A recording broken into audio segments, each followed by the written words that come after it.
too often what we've seen as of late is our intentional acts committed by police officers that restrict the airflow. Now, it could be done out of ignorance or out of malice. I'm not sure which, but quite clearly there's a desperate need for policing, for law enforcement community to establish clear, concise, common sense national standards about the apprehension of individuals and the dangers and risks that come along with any kind of diaphragm or compression or some kind of neck restraint. Because too many individuals are dying, and let's be frank and honest about that, these individuals tend to be Black and brown.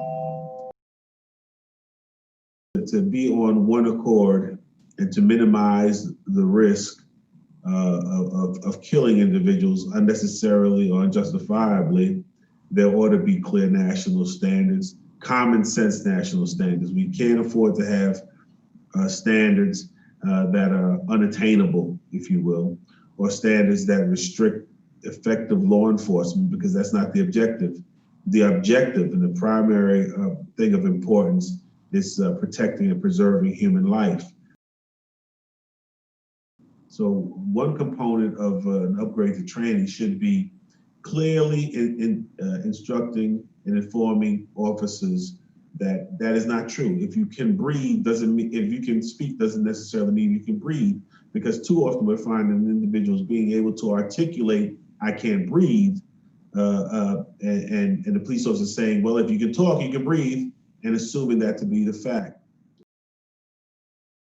I think that there shouldn't have been the double use to the constraint to the diaphragm or the restriction of airway, and then using a spit mask on top of that. And I think people can relate to this now that so many of us are wearing the masks due to the coronavirus situation. You know, some masks are easier to breathe through than others.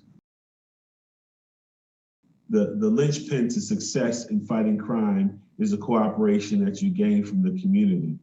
And unless you establish a trusting relationship with the community, you really make your job of crime fighting that much more difficult.